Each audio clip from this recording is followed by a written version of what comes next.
Pickleball is fun, but let's face it, sometimes it can get a little bit frustrating.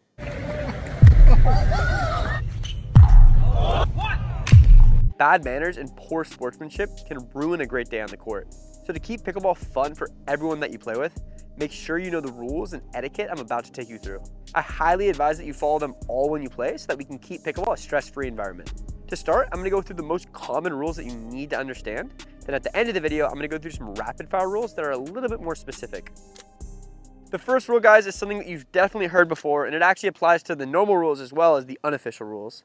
And it's that you should never call a ball out unless you are 100% sure that it is out. So to be 100% sure, you need to be 100% sure that the ball touches the ground outside of the line. It's not okay if the ball touches any part of the line. And if you're 99% sure, I always recommend giving your opponent the benefit of the doubt because you don't want to ruin the vibes on the court. A lot of the time when you call the ball out, your opponents might see it as in, and it's just not a good way to play.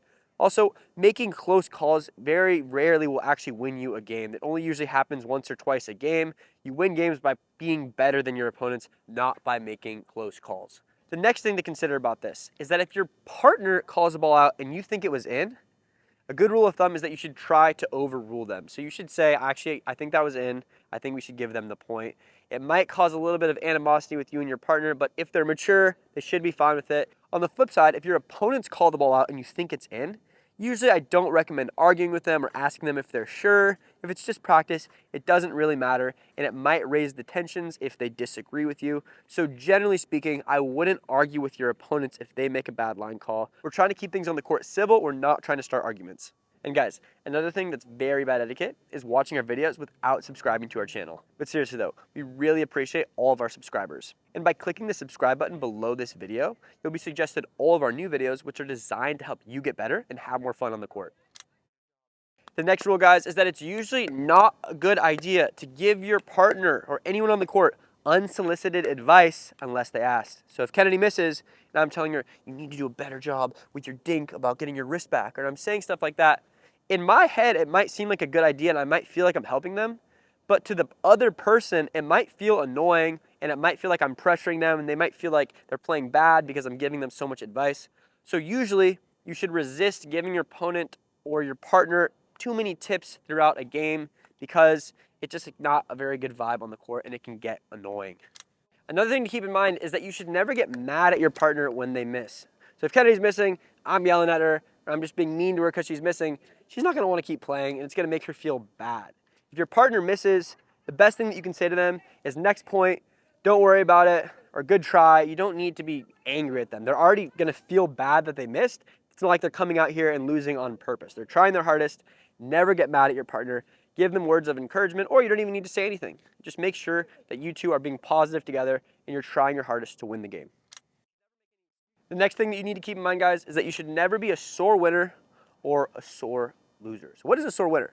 If I'm playing, being obnoxiously loud, and celebrating whenever I win the point, let's go!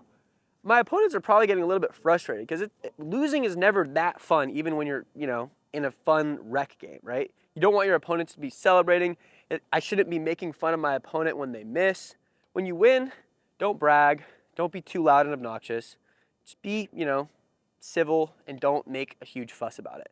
And if Kennedy beats me or she wins a point, I should never make any excuses. Oh, that was a lucky shot. I should never say that, I wasn't trying my hardest. Let your opponents beat you and you don't need to say anything about it. If anything, you can compliment them and tell them that they played well. You don't need to justify that you're better than them or whatever. Don't be a sore loser. Don't be a sore winner. Just try to have fun on the court regardless of whether or not you win or lose. The next thing to keep in mind is if you're playing a game, a lot of the time there's no fence in between courts. If your ball rolls onto another player's court, never run onto the court during their point. Wait till their point is done, and then maybe say, ball on. Usually, they'll go grab the ball, and they'll throw it back to you. What you never want to do, though, is run on the court during their point and distract them. If you see that the ball is rolling under their foot or something, and they're in the middle of the point, maybe you say ball on during their point, so they at least know that there's a ball coming. Never run on the court and get it, though, until the point is over. Usually, though, they'll give it back to you. Sometimes, though, you can walk over and grab it yourself. Also, if you're walking into the courts and you need to go through someone else's court to get to your court, don't walk through their court during their point. Wait till they're done with their point, and then you can ask them, hey, can I walk through? They're always gonna say yes. Walk through really quickly so that they can keep their game going at a normal pace. Don't dilly-dally on their court, and don't walk through while they're in the middle of a point. So the next etiquette tip I'm gonna go over is super important, but before I get into that, I wanna tell you about our new Dinkmaster Pro Midnight Edition.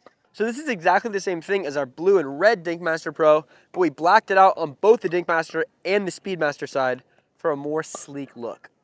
And what's really great about the Dinkmaster is that it gives you the ability to practice your game at home throughout the week when you're not able to make it to the courts. So getting better is always just gonna be about hitting more balls. Whoever hits the most balls will improve the fastest. And with the Dinkmaster, you can practice your dinks and you can practice your fast hands around your own schedule. So it just makes it a lot easier to get that type of practice. So if you want to get yourself a Dinkmaster so you can practice at home, especially during these cold months of the year, head to our site and use code ETIQUETTE at checkout to get $20 off your order. This code will also give you $20 off our Paddles, the Sweet Spot Pro, and the Banger if you're interested in those as well. The next thing to understand, guys, is that it's very bad etiquette if you break a rule and don't call it on yourself. So this falls under the actual rules too. But if I accidentally step in the kitchen when I'm hitting a volley and I pretend like nothing happened, it's bad etiquette. I'm breaking the rules. Always call it on yourself. So whatever rule you break, let's say you foot fault on your serve or you foot fault on the kitchen, or maybe the ball bounces twice and no one notices, always call it on yourself so that your opponents know that you're playing fair. Sometimes they'll see it, but they don't want to say anything because they don't want to be the guy that points it out. So always call it on yourself. It's better etiquette to do that, and you should never try to win by breaking the rules. So rule of thumb, if you ever break a rule, always call it on yourself, and that's good etiquette. The next etiquette rule you need to know, which you probably already do this, but when you're the serving player, always call out the score loudly, 0-0-2, and always wait for both of your opponents and your partner to be in position before you hit the ball. So when you don't wait for them, that's called quick serving, and it obviously gives you an unfair advantage. They might not say anything, but always wait until you see that your opponent's looking at you and in their ready position to serve the ball. So call the score, wait till they're ready, then serve. Never serve while they're still moving around and getting adjusted. The next one is a big one, and it's that if you're ever playing against a team where one player is way weaker than the other, maybe they're the weakest player on the court, in a tournament, if you're trying your best to win, yes, you should target the weaker player. It's better strategy to hit to the weaker player. But in a rec game, it's really annoying if you start hitting every ball to one player just so that you can win. The better player is going to get annoyed. It's not going to be very fun for the other player on the other team because they're not going to be hitting the ball. So if you're playing against a player and they're way weaker than your partner and you guys are going to win easily by hitting every ball to them, what you can do to make it more fun is just label that game as a practice game where you still hit to the better player and you're viewing the game not solely to win, but to work on your game. Maybe you're working on your third shot drop. Maybe you're trying to just work on your hands battles. View it as a practice game. That'll make it more fun for everybody. And it'll also prevent the player that's worse than everybody from getting discouraged. So this applies when maybe a player is physically impaired, maybe they're older or they're just not very quick with their movement. You don't want to be lobbing that player or drop shutting them all the time because it just makes it awkward. It's not as fun for everybody. If there's a player on the other side that's not as good as the others, try to make it even by playing their partner and maybe don't take advantage of their weaknesses too badly so that the game stays fun. Now guys, I'm going to go into our rapid fire rules, so pay close attention. These are a little bit more situational, but I still think you should always try to follow them when they happen. The first rapid fire tip is that if the ball rolls over the net, in tennis, we say sorry. This also applies to any lucky shot that you weren't really trying to do. The second rapid fire tip is that if you body bag someone, you hit them with the ball, this happens a lot, you also want to say sorry. You want to tell them that it was an accident because they might think you're trying to hit them. So say sorry, keep the vibes good on the court. The third rapid fire tip is that if you're going to be late for a game, always let your group know as far as you can in advance so they're not just waiting on the court for you and not knowing where you are. The fourth rapid fire tip, if someone else in your group paid for a court rental, always offer at the end of the game to cover your portion. Fifth rapid fire, if you have an odd number of people in your group, maybe 5 or 6 people, always do a rotation where everyone gets to play close to the same amount of time. The sixth tip is that if you're ever in a game, try to never take too long of a break, whether it be a bathroom break, phone call break. If you're doing that, go quickly and come back to the game so that everyone's not waiting for you. The last one is to always try to bring your own ball to games. You don't want to always be the guy that's relying on other people's balls. They wear out pretty quickly and they're not cheap. So always try to bring your own ball. So guys, now I encourage you to head down to the comment section. Let me know if you agree or disagree with any of these tips. And let me know if I missed any. I want to see what you guys have to say. And I'm curious if everyone is on the same page as me as far as what good etiquette is. I'll try to personally respond to everyone's comments. And if you want to see how paddles have changed in 2025, watch this.